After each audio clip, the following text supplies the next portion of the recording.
Well, welcome to the first video of Red Shoe Diaries. Where it came from is a story. How I got to this point in life is a story. And yeah, you see the critters up there who's got to be in the middle of everything. But it comes from this past May. I had triple bypass done.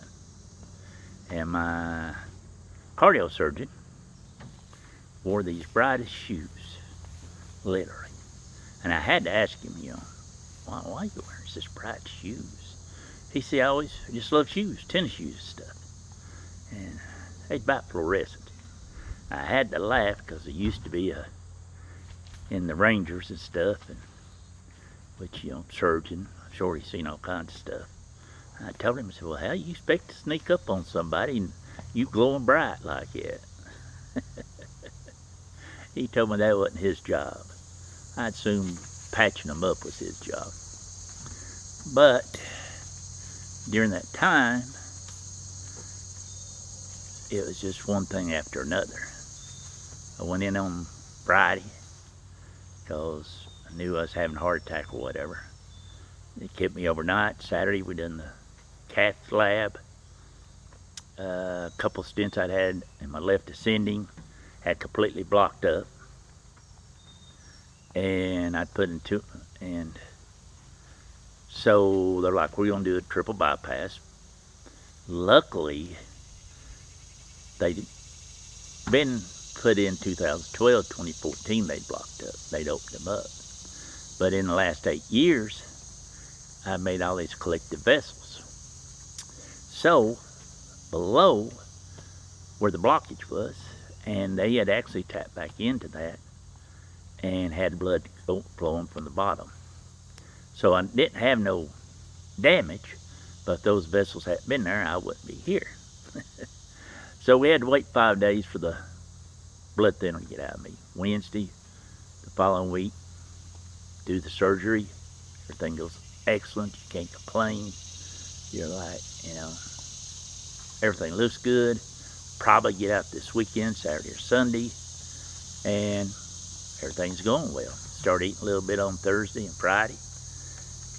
But early Saturday morning, I just got sick, felt bad, and finally went to the bathroom. Well, this time I throwed up and I told the nurse and stuff, and gentleman's like, okay, man, let me smell your breath. As soon as he did, he said, you got illness. He said, your stomach, your bowels have not woke up. So we have got to put a GI tube in you. Well, okay, I can work with this, but hold it before you put it in there. Because, he's telling me a lot of times it's tough to get me in, especially the first time. I said, well, let's pray about it. Did. He shoved it right down in me. He said, I've been a nurse 12, 15 years, I think is what he said. He said, that's the easiest I've ever put in a GI tube. He said, that just goes to prove prayer works. So this started on Saturday. It was just a little bit. I started to hiccup. Well, continuously. They couldn't get it to stop. And then it gets better, because part of the time when I go to hiccup, I would stop breathing. I'd get through the and then I'd be trying to get air. I couldn't get air in. They didn't know if my diaphragm was freezing. They didn't know. They couldn't figure it out. So I would stop breathing. The first time it did it, nobody was around. And I thought, don't panic. Panic attack turns into a heart attack. Stay calm. Surely your air will come back. And I thought, well, I can't hit the button for the nurse call. Because I couldn't speak. It wouldn't do me no good for them to say, hey, how can we help you? And me going, just trying to get air. So the nurses found out about it, watched. And on Wednesday, which my surgeon always come in and checked on me, he come in and was talking to me. And I started answering him and hiccuped and froze. So he has this comical look at him, and I like that on videotape. He goes, what are you doing? Well, I'm putting up one finger like, 1 second, 1 minute, just give me a minute. And finally about 30, 45 seconds, he finally realized something was wrong. He's like, are you okay? And finally I got my air back. And then I went to explain it to him. What had been happening, that I stopped breathing. Well, my nurse was standing over. She comes over and she said, this is what we've been trying to tell you guys. He stops breathing part of the time when he hiccups. And the first time he does it, it scares the whiz out of you because this man stopped breathing. He said, but he starts back. You listen for him to start back, but it's scary. And he's like, well, I've never heard of that. I don't know how this is happening. But it did. But before then, that week had been, rough. It's going to be. That's just the way life is. So on Wednesday night, midnight, Tuesday night or Wednesday morning, which are at midnight, that's the lowest I'd ever been. I dreaded seeing the nights come in because literally I couldn't sleep. I was exhausted, and I probably slept 4 or 5 hours since Saturday, and you're just miserable. And that's one time in my life I've always been alone, stayed alone in hospitals, that I could use somebody to hold my hand and say it's going to be all right. And through the night into Wednesday morning, the lady come and got me to walk me. They walk you every day after surgery. And I just told her, I said, I'm done. She says, what do you mean? I said, physically, emotionally, spiritually, I'm done. I don't have no more. Literally, I am done. I said, my Lord needs to either heal me or he needs to take me home for a new body. I said, but I can't take no more.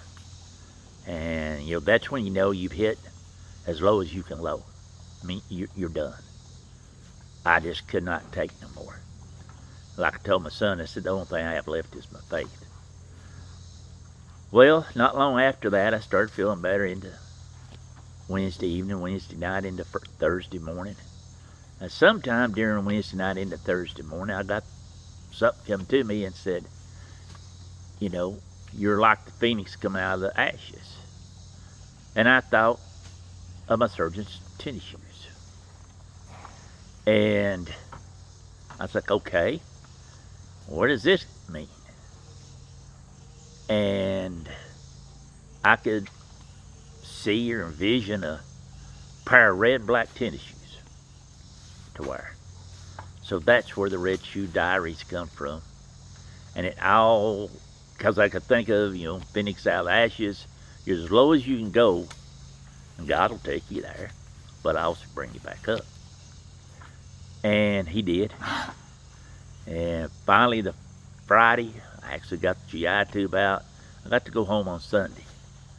But for that week, the surgery wasn't bad, but the illness, when your bowels don't wake up, I don't wish that on nobody. But hopefully, with this story, maybe you'll see, no matter where you get to in life, good Lord will help you get back out of it. But there's stories before this that I should tell, and I'll probably tell it next time. They was, you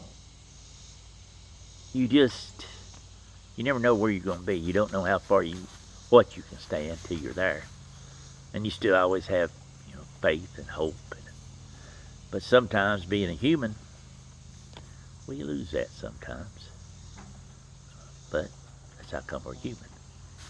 Anyway, there's more to the story. Start back in my early years, how I come to faith with the good Lord. But I'm thankful for family, friends who prayed for me. There's a whole lot of prayers went up during this time. Thankful for the good Lord to let me still be here. So, we'll just see what he's got planned. Anyway, don't forget to say your prayers. Hope the good Lord takes a liking to you, but not too soon. But you're here quite a few more years. Love y'all.